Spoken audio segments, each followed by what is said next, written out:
Hare Krishna, everyone. Welcome back to the daily readings of Srila Prabhupada's books, right here in the live studios in Hythe, Kent, Southeast England. Hythe is short for haven in some language or another, Anglo-Saxon. Hythe means haven. So here we are sitting in a haven because we're swimming through the ocean of the Sri Caitanya-caritämrta, and this ocean is made of nectar. Swimming through the nectar. Sri Chaitanya Mahaprabhu, the glories of the teachings and pastimes of Sri Krishna Chaitanya Mahaprabhu, the Sri Caitanya-caritämrta, which Srila Prabhupada certified as the perfect Shastra. His Guru Maharaj, Srila Bhaktisiddhanta Saraswati Thakur, also considered the Sri Caitanya-caritämrta his life and soul, and he said that the day will come when Westerners want to learn Bengali to read the Sri Caitanya-caritämrta in the original. But we know also that Srila Prabhupada's purports, his translation and purports of the commentaries of our acharyas and his own commentary are just as good as the original, depending on our consciousness. We will taste it or not. Srila Bhaktisiddhanta Saraswati Thakur offered this poetic glorification of the Sri Caitanya-caritämrta, not meant to be taken literally, but poetically. This is the position of the Sri Caitanya-caritämrta. He said, Srila Bhaktisiddhanta Saraswati Thakur, Prabhupada, said, in due course, Mahapralaya, devastating floods, will inundate the entire universe. If you attempt to survive by swimming in that deluge, then do not neglect to take hold of Bhagavad Gita, Srimad Bhagavatam, and Sri Chaitanya Charitamrita. Or, if you cannot hold all three, then release Bhagavad Gita. If necessary, you may also relinquish Srimad Bhagavatam, but under no circumstances release your hold on Sri Chaitanya Charitamrita, for if this one book remains, then the flood can do no actual damage, because after it is subsided, the message of Shastra can be revived from Sri Chaitanya Charitamrita alone, it being the essence of all Shastra. And of course we know from reading now, up till now, 7 chapters almost, halfway through the 7th chapter of Ädi-lilä, that we'll see periodically the essential verses of the Gita, of the Bhagavatam, and other Shastra, as well as the narrative of Krishnadas Kaviraj Goswami in Bengali. And therefore, the essence of all the Shastras are there. And in such a wonderful way that it threads them and makes a garland, and puts all of them together in the right place, at the right moment and right time, to teach us how it all fits together. This is the masterpiece of Krishnadas Kaviraj Goswami. It's a masterpiece. And he did this beginning when he was 99 years old. He was blind, he couldn't talk, he couldn't walk, he couldn't read, he couldn't move practically. And he wrote this classic, medieval, spiritual classic, which everyone who actually knows anything, when they read it, they become completely, not just dumbfounded, but they become ecstatic. This is the association of Sri Chaitanya Mahaprabhu.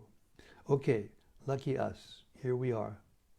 we reached the 117th verse of the Ädi-lilä, chapter 7. Sri Chaitanya Mahaprabhu is continuing to explain the Vedanta Sutra to the Mayavadi sannyasis of Varanasi or Benares. Special situation, the pinnacle of preaching. Chaitanya Mahaprabhu is in the process of converting thousands of Mayavadis all at one time.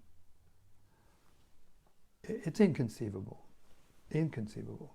Okay, so here we are. Chaitanya Mahaprabhu is speaking, and he is continuing to describe the truths of the Vedanta Sutra, which is Vedanta. Veda means knowledge, and Anta means the end. So this is the work of Srila Vyasadeva, which brings all of the teachings of the Upanishads, especially the Upanishads, and essentializes them in sutric form, which means concentrated philosophy in as few words as possible. Therefore, it takes great spiritual intelligence to read it and unpack it. And that's what Chaitanya Mahaprabhu is doing for the Mayavadis in Varanasi. Text 117. The living entities are energies, not the energetic. The energetic is Krishna. This is very vividly described in the Bhagavad Gita, the Vishnu Purana, and other Vedic literatures. Purport. As already mentioned, there are three prasthanas on the path of advancement in spiritual knowledge, namely Nyaya Prasthana, Vedanta philosophy, Shruti Prasthana, the Upanishads and Vedic mantras, and Smriti Prasthana, the Bhagavad Gita, Mahabharata, Puranas, etc. Unfortunately, Mayavadi philosophers do not accept the Smriti Prasthana. Smriti refers to the conclusions drawn from the Vedic evidence. Sometimes Mayavadi philosophers do not accept the authority of the Bhagavad Gita and the Puranas, and this is called Ardha Kukuti Nyaya, the logic of half a hen. See Ädi-lilä 5:176. I mean, just in essence, what it means is you've got a hen, and in one end you have to put food. The other end you get an egg, which produces more hens and chickens, and is for some people part of their diet. So this very logical person said, well, it's costing me a lot of money to put the food in one end, so we'll cut half and we'll just get the egg out the other end. This is the logic of half a hen. If one believes, now we're getting back to the text of the purport. If one believes in the Vedic literatures, one must accept all the Vedic literatures recognized by the great acharyas. But the Mayavadi philosophers accept only the Nyaya Prasthana and Shruti Prasthana, rejecting the Smriti Prasthana. Here, however, Sri Chaitanya Mahaprabhu cites evidence from the Gita, Vishnu Purana, etc., which are Smriti Prasthana. No one can avoid the personality of Godhead in the statements of the Bhagavad Gita and other Vedic literatures, such as the Mahabharata and the Puranas. Lord Chaitanya therefore quotes a passage from the Bhagavad Gita. 1 second.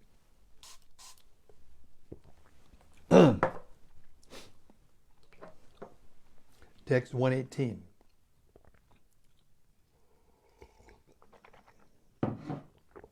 And here is a verse from the Bhagavad Gita.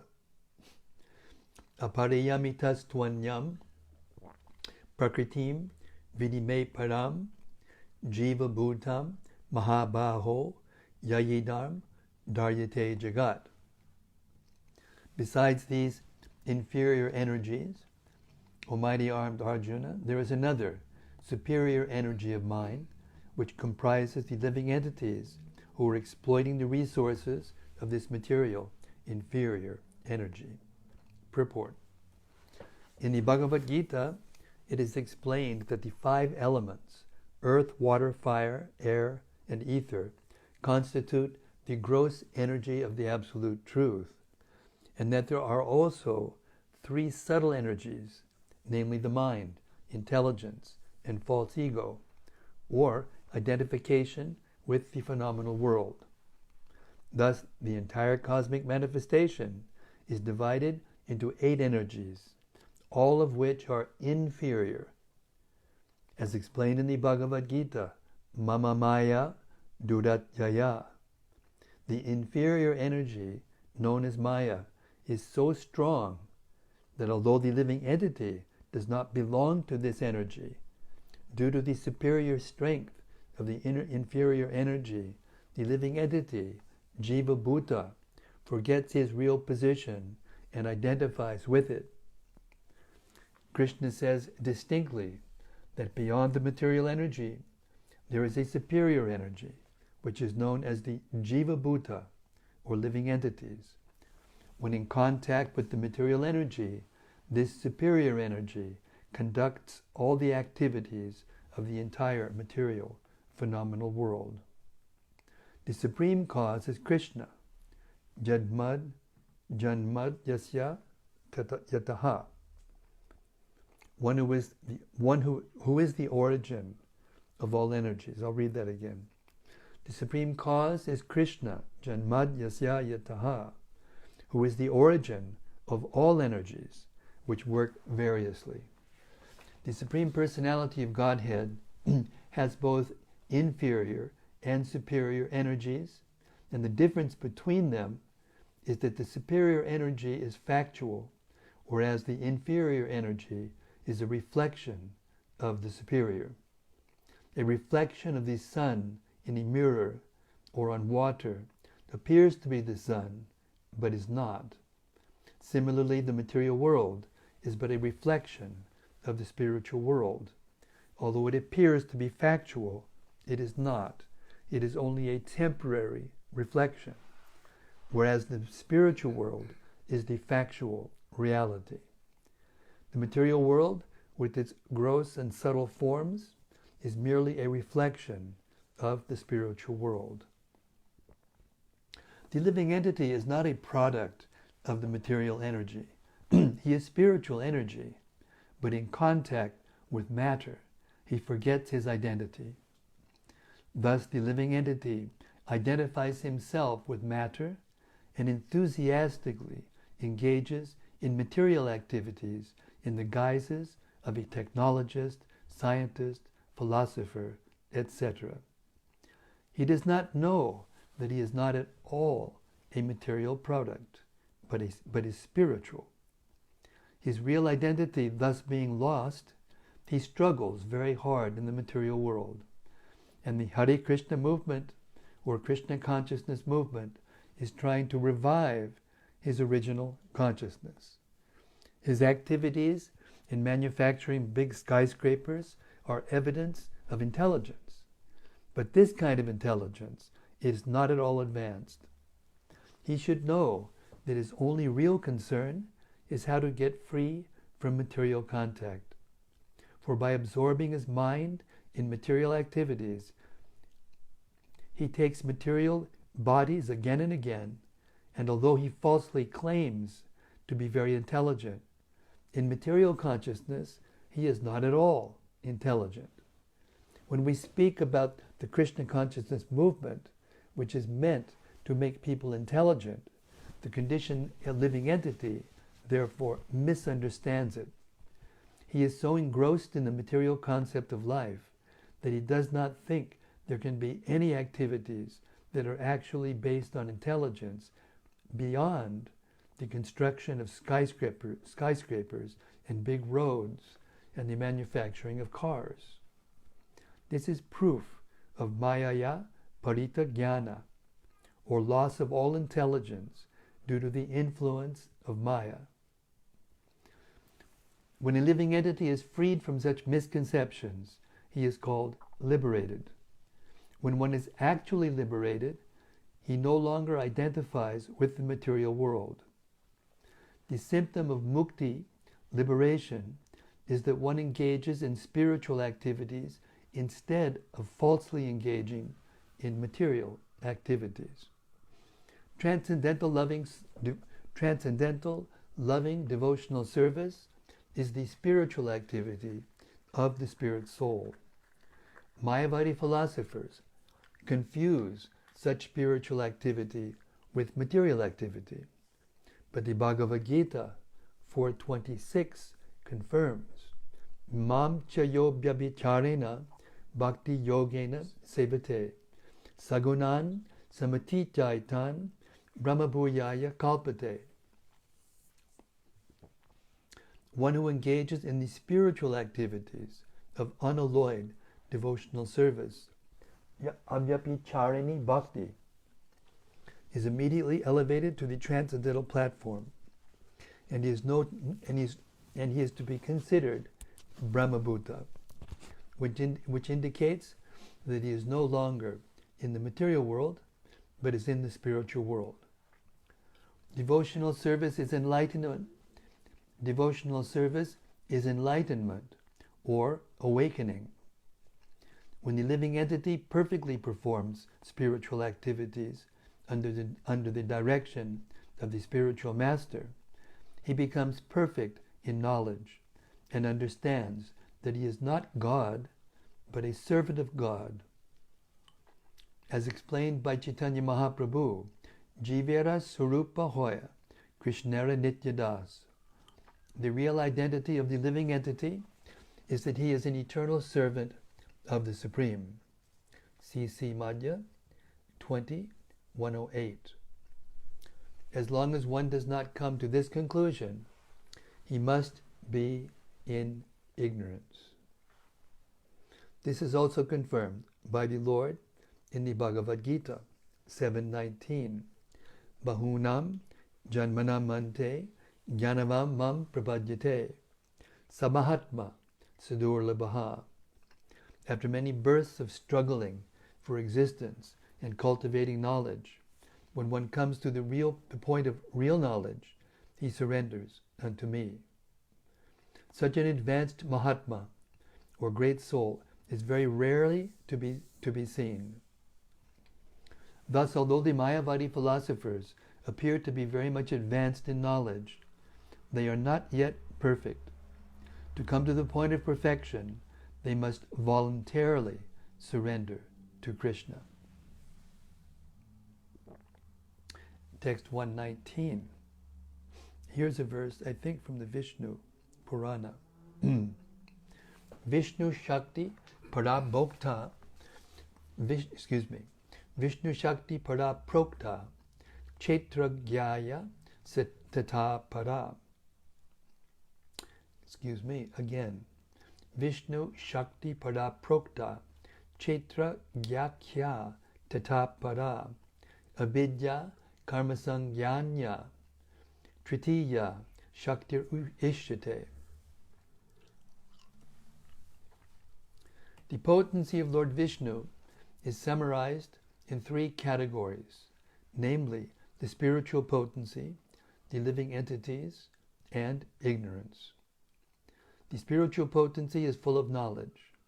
The living entities, although belonging to the spiritual potency, are subject to bewilderment.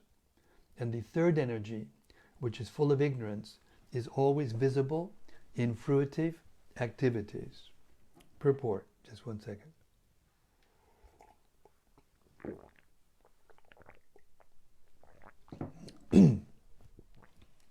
Purport.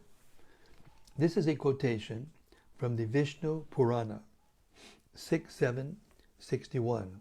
In the previous verse, quoted from the Bhagavad Gita, it has been established that the living entities are to be categorized among the Lord's potencies. The Lord is potent, and there are varieties of potencies. Parasya Shaktir, Vividaiva Shruyate.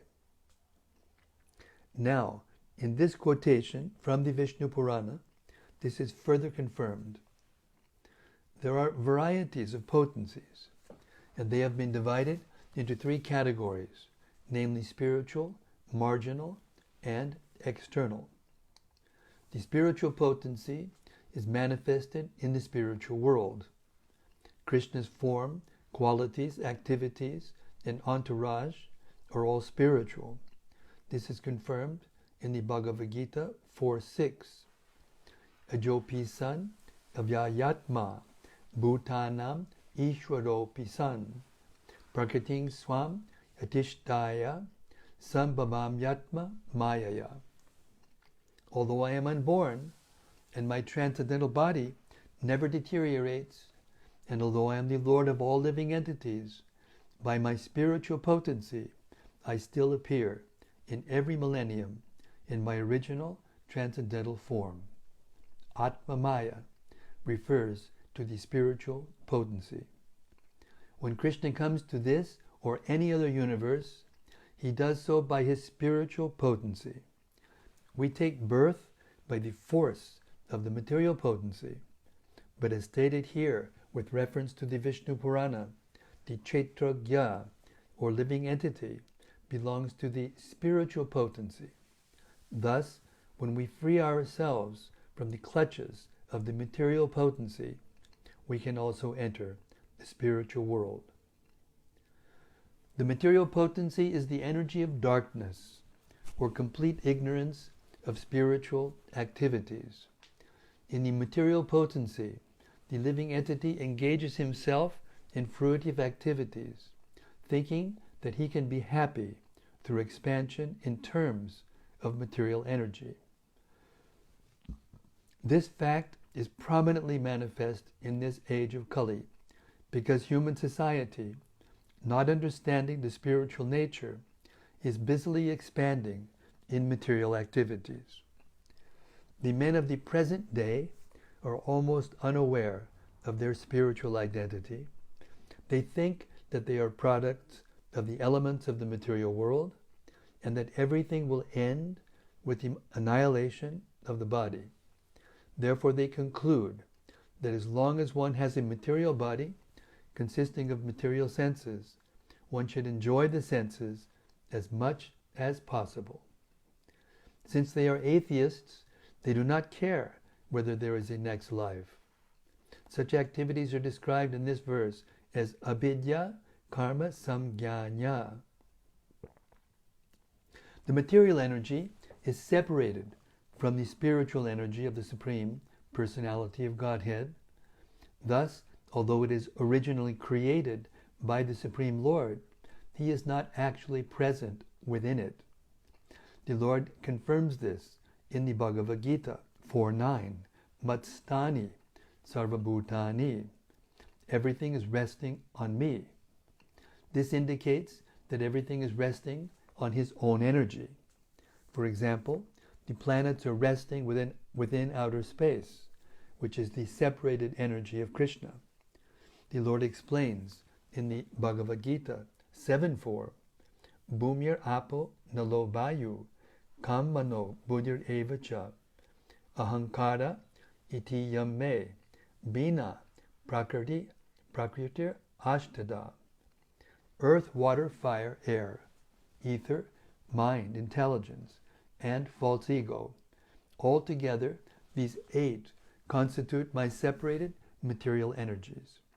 The separated energy acts as if it were independent, but here it is said that although such energies are certainly factual, they are not independent, but merely separated. The separated energy can be understood by a practical example. I compose books by speaking into a dictaphone, and when the dictaphone is replayed, it appears that I am speaking personally, but actually I am not. I spoke personally, but then the dictaphone tape which is separate from me, acts exactly like me. Similarly, the material energy originally emanates from the Supreme Personality of Godhead, but it acts separately, although the energy is supplied by the Lord. This is also explained in the Bhagavad Gita 9.10. Maya yakshena prakriti suyate sacharacharam. This material nature is working under my direction, O son of Kunti, and it is producing all moving and unmoving beings. Under the guidance or superintendence of the Supreme Personality of Godhead, the material energy works as if independent, although it is not actually independent. In this verse from the Vishnu Purana, the total energy of the Supreme Personality of Godhead is classified in 3 divisions, namely the spiritual or internal potency of the Lord, the marginal potency or Kshetrajna, the living entity, and the material potency, which is separated from the Supreme Personality of Godhead and appears to act independently. When Srila Vyasadeva, by meditation and self-realization, saw the Supreme Personality of Godhead, he also saw the separated energy of the Lord standing behind him. Apashat Purusham Purnam Mayam Chatarapashrayam. Vyasadeva also realized that it is this separated energy of the Lord, the material energy, that covers the knowledge of the living entities, yaya samhohito jiva atmanam trigunatmakam. The separated material energy bewilders the living entities, jivas, and thus they work very hard under its influence, not knowing that they are not fulfilling their mission of life.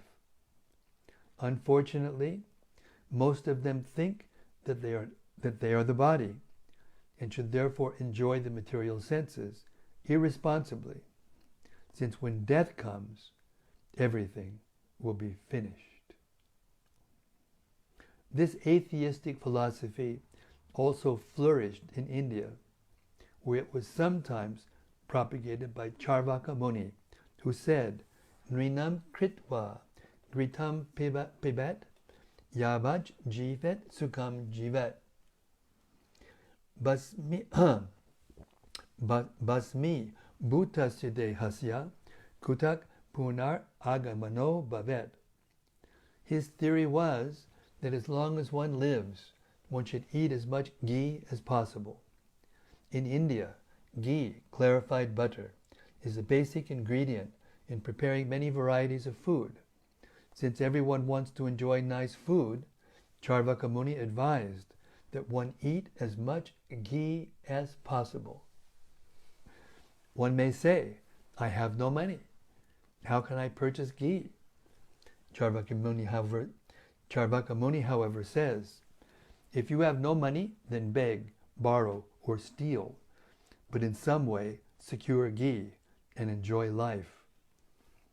For one who further objects that he will be held accountable for such unauthorized activities as begging, borrowing, and stealing, Charvaka Muni replies, you will not be held responsible. As soon as your body is burned to ashes, after death, everything is finished. Hare Krishna. This is called ignorance.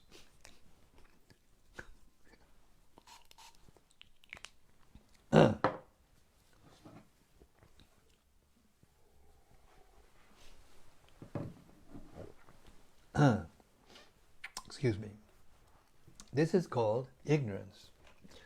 From the Bhagavad Gita, it is understood that one does not die with the annihilation of his body. Nahanyate hanyamane sharire. The annihilation of one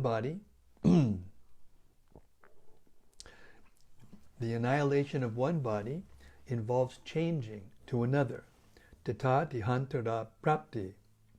Therefore, to perform irresponsible activities in the material world is very dangerous. Without knowledge of the spirit soul and its transmigration, people are allured by the material energy to engage in many such activities, as if one could become happy simply by dint of material knowledge, without reference to spiritual existence. Therefore, the entire material world and its activities are referred to as avidya, karma, samgyanya. In order to dissipate the ignorance of the human beings who work under the material energy, which is separated from the Supreme Personality of Godhead, the Lord comes down to revive their original nature of spiritual activities, yada, yada, hi dharmasya, glanir, bhavati bharata. As soon as they deviate from their original nature, the Lord comes to teach them, sarvadharman parityaja, mamekam, sharanam braja. My dear living entities, give up all material activities and simply surrender unto me for protection. 1866. It is the statement of Charvaka Muni that one should beg, borrow, or steal money to purchase ghee and enjoy life. Nrinam kritva gritam pabet. Thus, even the greatest atheist of India recommends that one eat ghee, not meat. No one could conceive of human beings eating meat like tigers and dogs, but men have become so degraded that they are just like animals and can no longer claim to have a human civilization. Hare Krishna. Srila Prabhupada ki jai. What a purport. Here's your Sunday feast lecture. Just read this purport.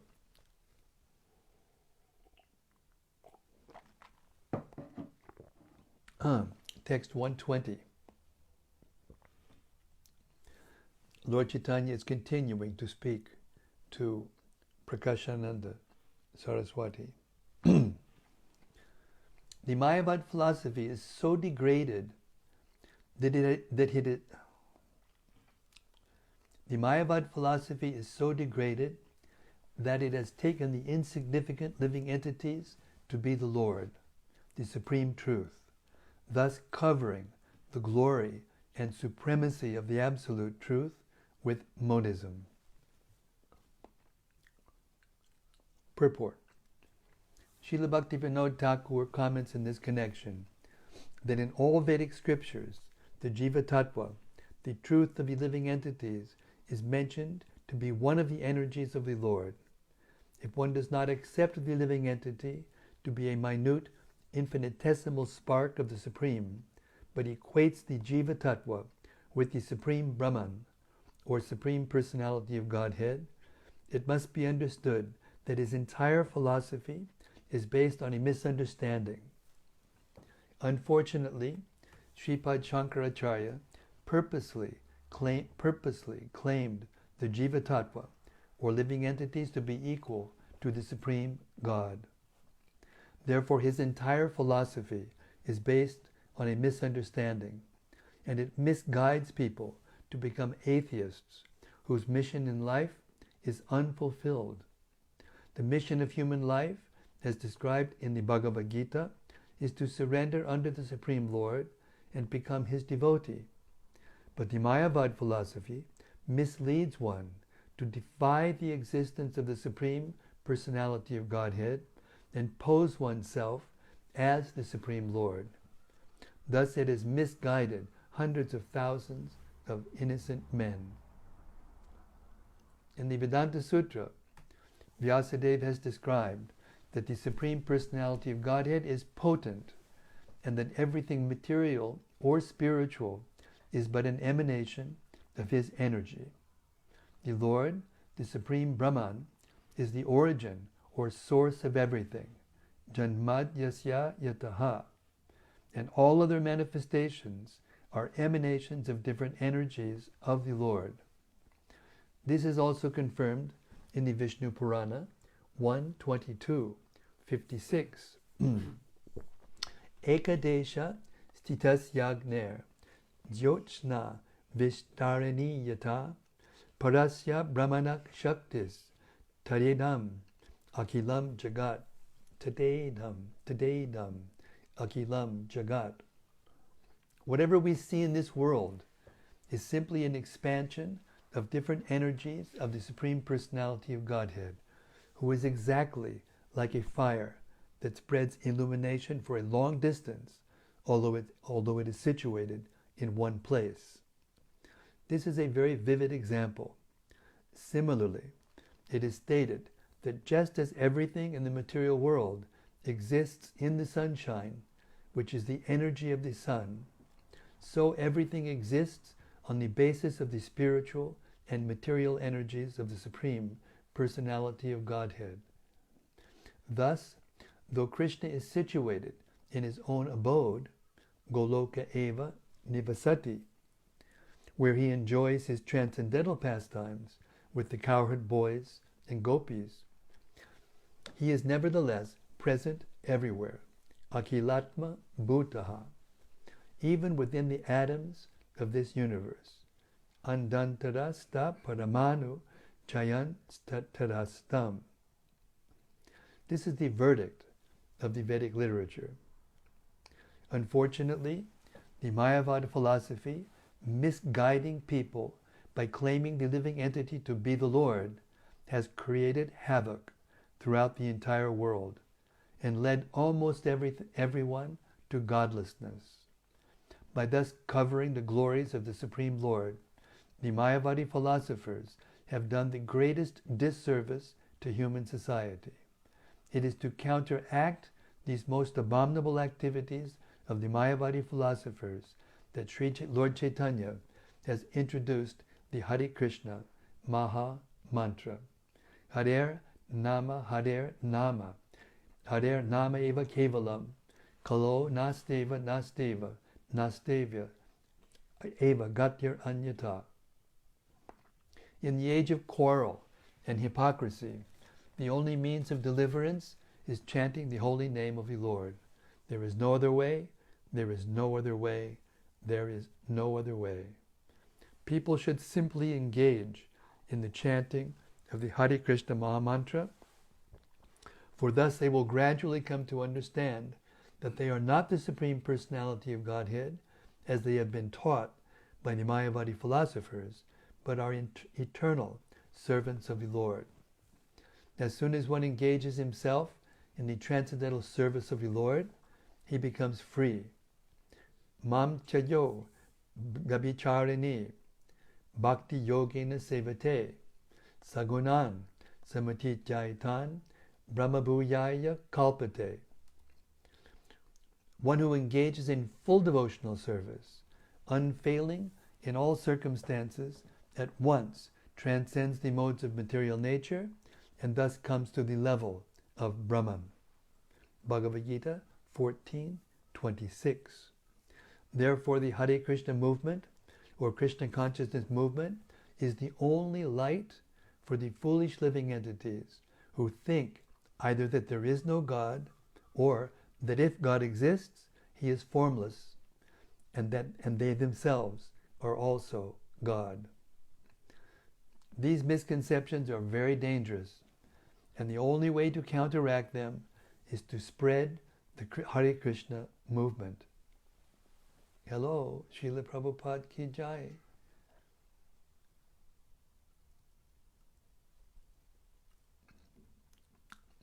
Okay, we're going to stop here for today's reading and invite the audience, wherever they are in cyberspace, to please reflect upon anything that they heard that stuck in their minds or made a deep impression on them. These verses that we just read form the basis of the Vedanta philosophy, coming right from Lord Chaitanya Mahaprabhu himself. Okay, it's your turn.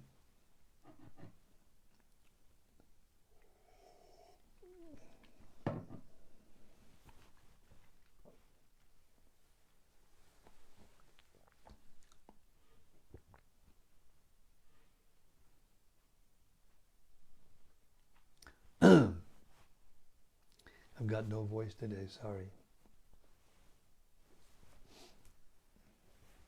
Maybe they're just being compassionate to me. They can hear my voice is different, and therefore they're not wanting me to get more ecstasy.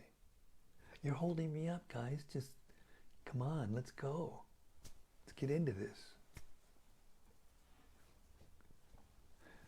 Hare Krishna, Hare Krishna, Krishna Krishna, Hare Hare. See, I can't even sing. Hare Rama, Hare Rama, Rama Rama, Hare Hare.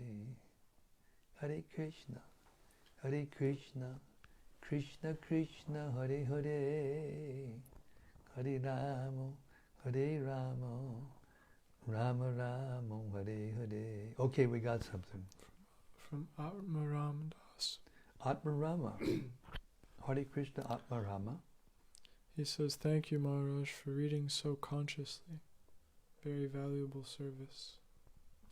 Well, thank you, Atmarama. This is the goal of human life, to be conscious, to become conscious of who we are, what this material energy is, who is God, and it's not us, that's for sure. And share and relish reading these books with the devotees is relishable. It is actually the most relishable activity. It is not different than the kirtan. It is kirtan, as repeated by Srila Prabhupada over and over again in his Bhaktivedanta purports, and in the verses of the Bhagavatam and the Caitanya-caritämrta and the Bhagavad Gita itself.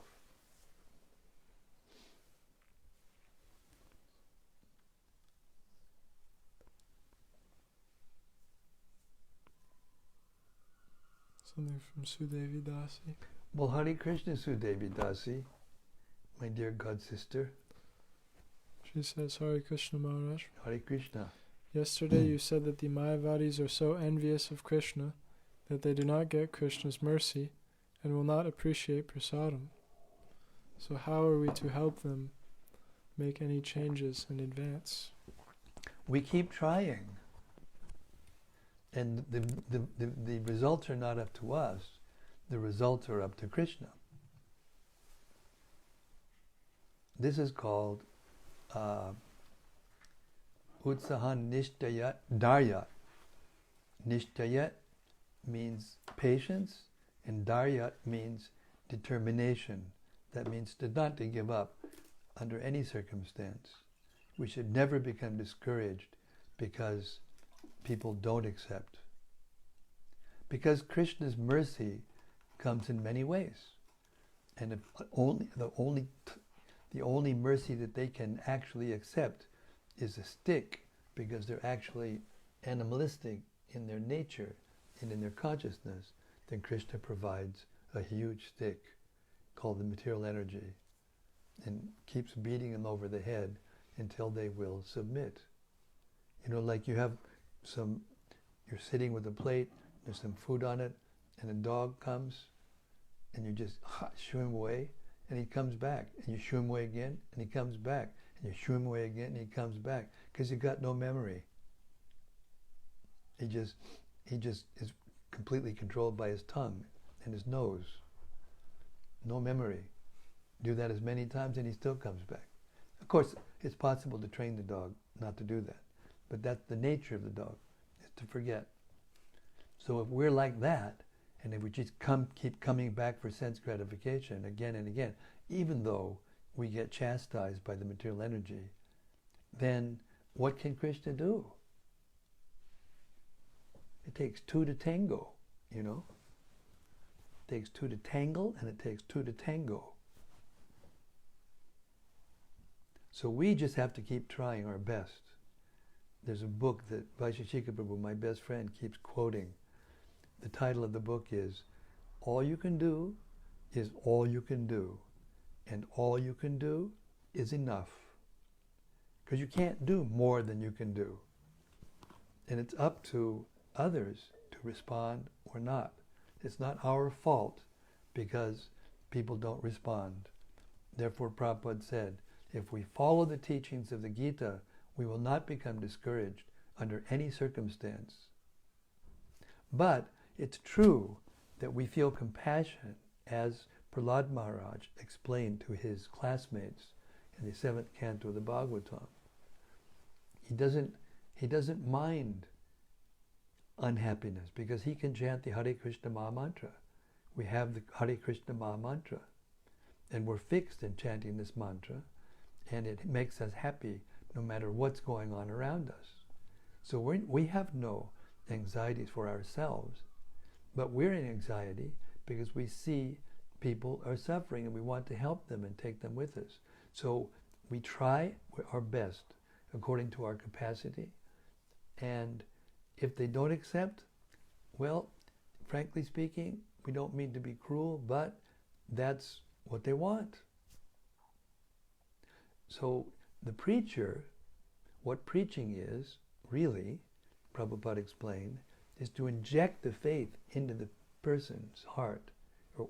It's there, but open it up, open the heart, let this faith come out by being ourselves blissful in Krishna consciousness. Somebody once asked Radhanath Maharaj the secret of his success. May have been Vaisheshika Prabhu. He's the master asker, he always says. The master asker. He asks great questions. So he asked Radhanath Maharaj, so what is the secret of your success? And Maharaj looked and he said, stay blissful at any cost. And I thought that was just a perfect answer. Perfect question, perfect answer. Brahmabhuta prasanatma nachochati nakangshati. If you actually accept, embrace, and assimilate this knowledge, then you will become blissful by nature, because you are the soul. So don't ever be discouraged because people don't take. Just keep trying, and Krishna will send people, those persons, the few persons who are actually receptive. In Kali Yuga, more and more, as the situation becomes more complex, people become more in anxiety, they begin to fight more with one another, all their different conceptions clash. Because why? Because they think they're God, or they think they're the enjoyer, they think they're the master, and they're not. So if you try to do something that's not possible, if you try to be somebody that you're not, then you're insane. You're insane. So how can an insane person be happy? You bring a bunch of dogs into a room and say, all right, guys, take it easy. We're going to give you prashadam in about half an hour. Okay, hang out and be nice to each other. They can't. They're animals. That's why they have to be trained. They have to have a master. They have to be, and they're loyal. They have good qualities. They're loyal, but they can't understand. So they have to be protected. So that's our duty, to put ourselves under the protection of Krishna, and then from that liberated position to give shelter to others and train them how to come to the human form of life first.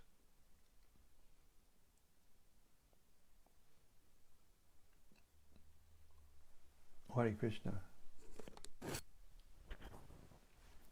Sridevi says, thank you. I will do what I can do and leave the rest to Krishna. There you go. That's it. That's the real philosophy of life. But that doesn't mean we don't try harder, but we do. We try hard. We work hard. But the results don't belong to us. The results belong to Krishna.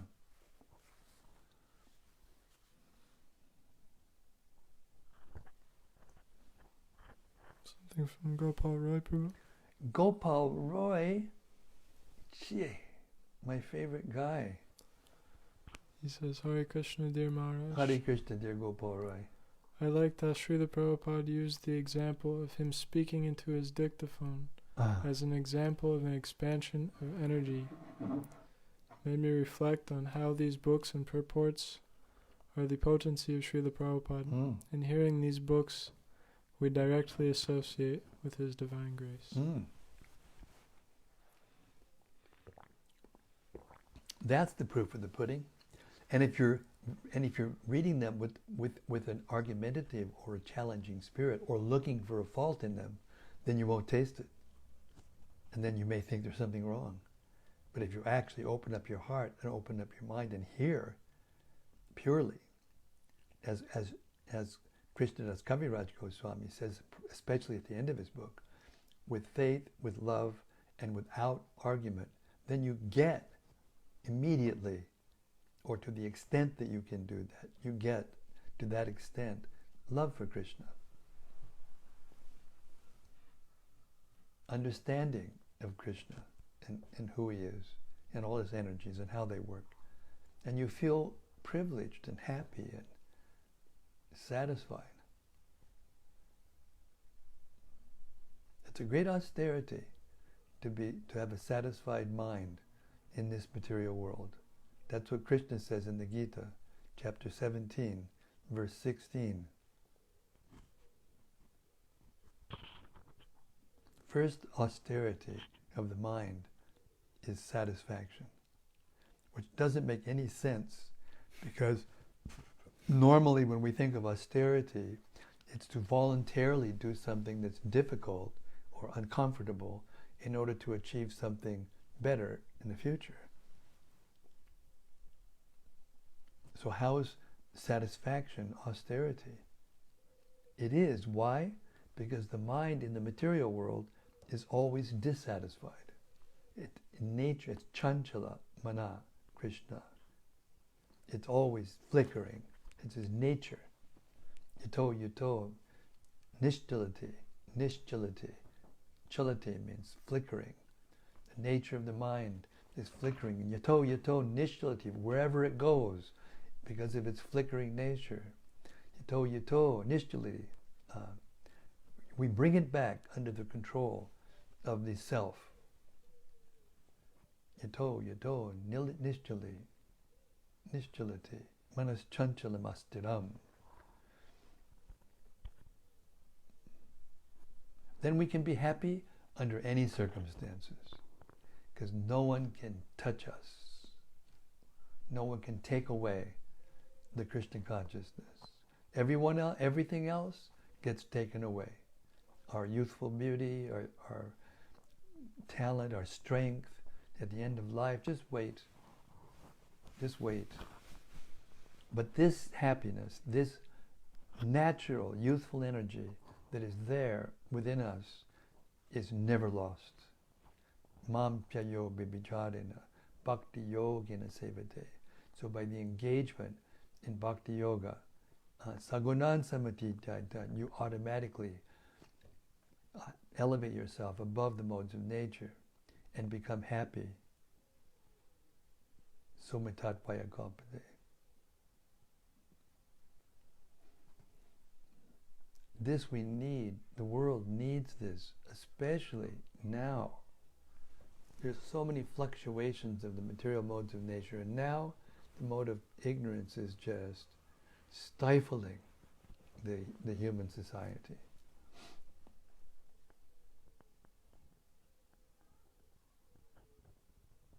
But the more they become inactive due to this pandemic, the more the material nature, the natural, flows. It starts to flourish, revive itself, purify itself. That's not human life. To cause distress to the earth and its resources and the other living entities, that is not the purpose of human life. Purpose in human life is to enjoy the natural gifts and to advance in spiritual consciousness, to try to satisfy the self. Tato Brahma Jigyasya. That's the beginning of the Vedanta Sutra that we're hearing about from Lord Chaitanya. That's the purpose of material existence, or the ultimate purpose of material existence. Okay, what else? Thank you, Gopal, for that stimulation. You got me going there for a couple of minutes.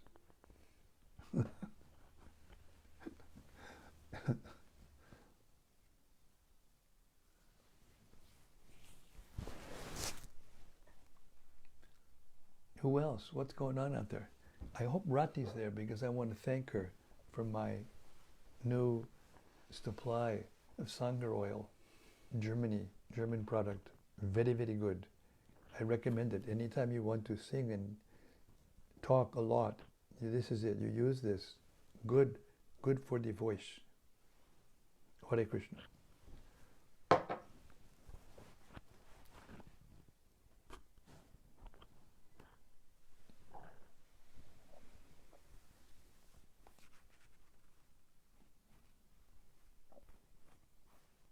Hare Krishna.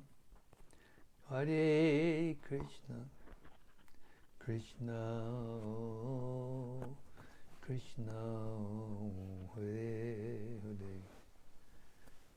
Hare Rama Hare Rama. Rama Rama Hare Hare.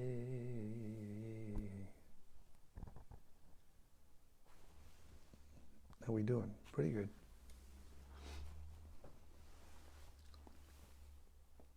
Something from Rati Manjari. Hey Rati, just in case, I didn't know you were there. Thanks a lot for the Sangha oil. Good for what the throat needs. This is why you must chant so nicely, singing. You use this, I take it. Anyway, thanks a lot. And also, if Rajaloka is there, she also sent me some. But this is the nature of spiritual life. You want something, you like it, and it comes. Without asking. Hare Krishna. She says, Dear Guru Maharaj, please accept my humble obeisances. Thank you for sharing your realizations with us. I am fascinated by your statement about all you can do is all you can do, and all you can do is enough. It sounds relaxing to my restless and dissatisfied nature, but what I then immediately ask myself, and what I would like to ask you is, how can you know that what you do is really enough? Because you become satisfied.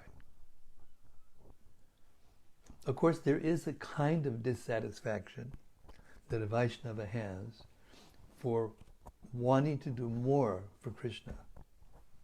That is not material anxiety, that is spiritual anxiety.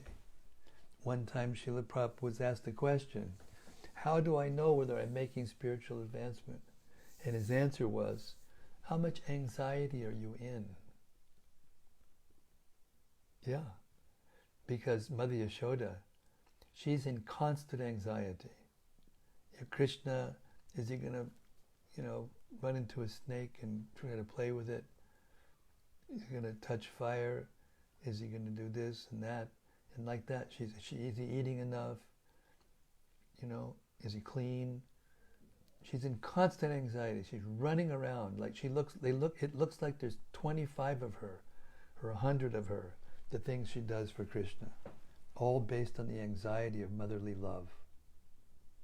So there's a kind of anxiety that we have that seems to be unquenchable, but it is quenchable if we remember Krishna. If that anxiety doesn't cause us to forget Krishna, but causes us to remember Krishna. It's not that the residents of Vrindavan forget Krishna like we do. This is the difference between Mahamaya and Yogamaya. They forget that Krishna is God, but Krishna is right there and they're interacting with him all the time. But we, under the influence of Maya, forget Krishna. So that's why we have to practice with our active senses, serving Krishna. Devotional service in practice is just that. We have to keep practicing and get more diligent and more steady and more ahaituki, apratiyata, unmotivated and uninterrupted.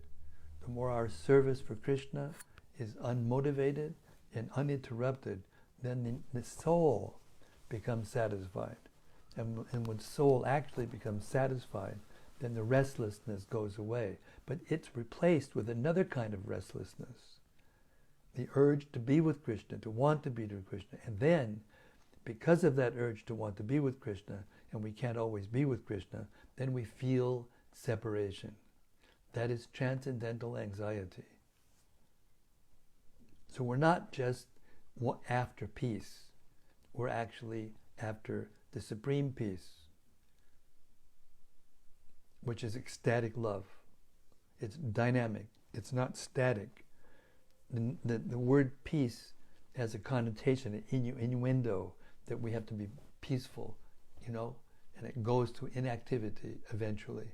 Try to stop the senses, stop action, stop doing anything, stop relationships, because it's the source of all the anxiety in the material world. But in the spiritual world, the varieties and the relationships and the anxieties are all there, but they're satisfying completely to the soul, because the soul and the body are the same in the spiritual world.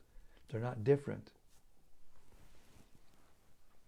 Our spiritual senses are covered by the material energy, and therefore we're thinking that a reflection is the real thing, just like a child calling out for its mother. I want the moon. She sees the moon in the sky. Mommy, Mommy, give me the moon. I want it. No, I have to have it right now. So she gives him a mirror. See, here it is. Oh, okay, thank you. And the child, out of ignorance, becomes satisfied because he thinks he has the moon in his hand.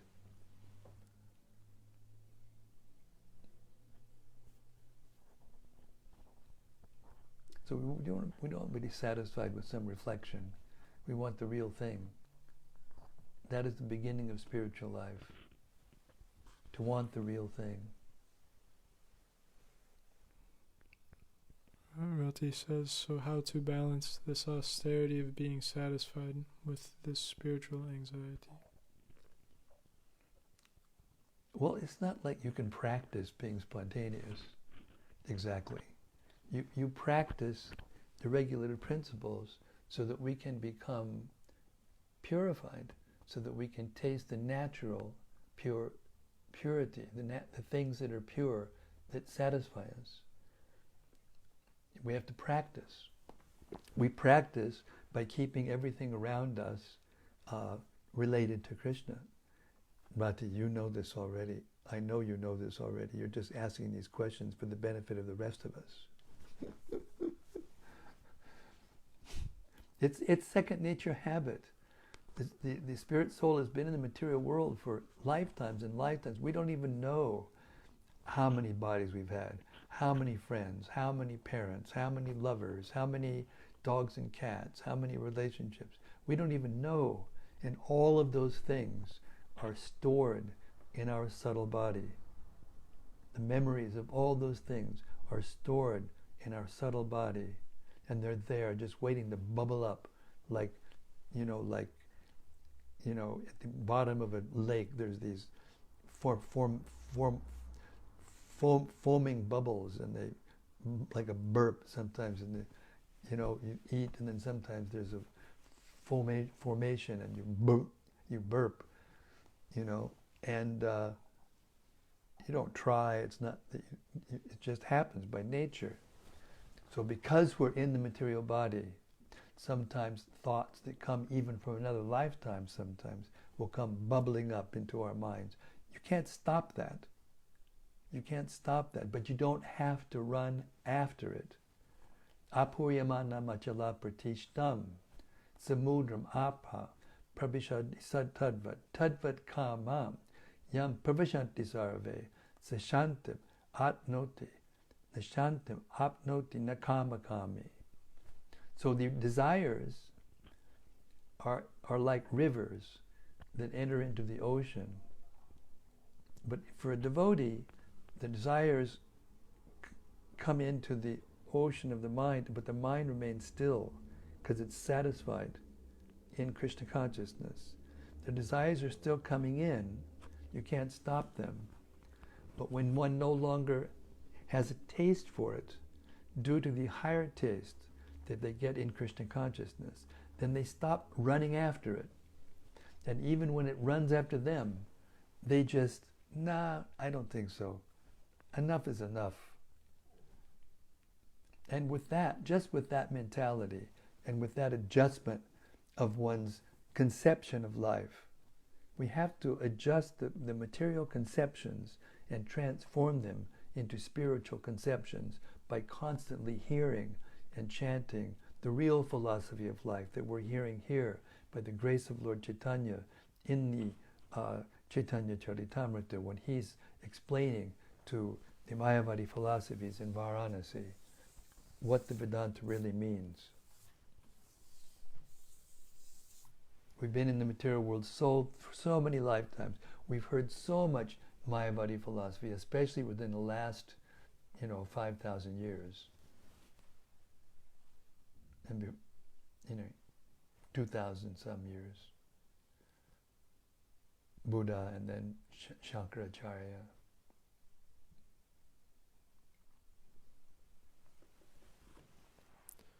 Rati says that I pray to be able to understand all the truths that you are speaking more and more each day. Thank you. May I increase in my understanding each day by speaking it and repeating it again and again. I never get tired of it, in case you didn't notice, because it's so tasty.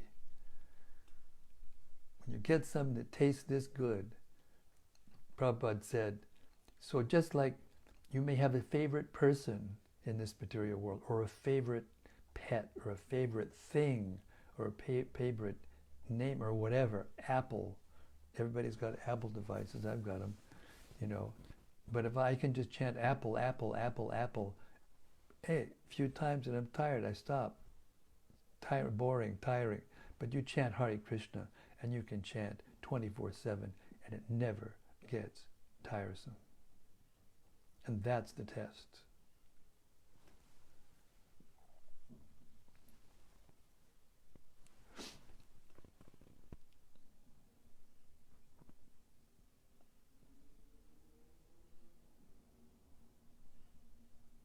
So we're not looking for the peace that means the distractions will go away. It's not possible. They're not going to go away.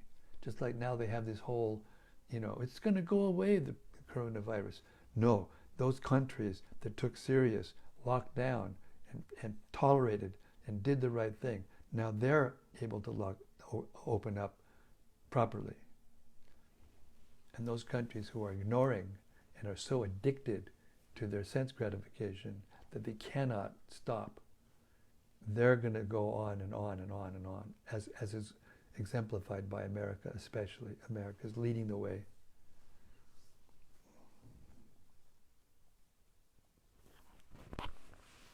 Rati says thank you.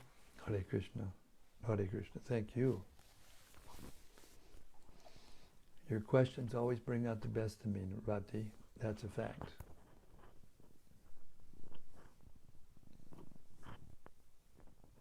Okay, I'm going to stop now because my voice is actually not so... I've been talking all day today, so I have to slow down and wind down before I take rest. So, thank you all very much. I noticed that a few are always the ones that are questioning, and I wish more would, but I'm not unhappy because you keep me engaged, and that is the goal of life, to stay fully engaged in glorifying Krishna and Krishna's energies.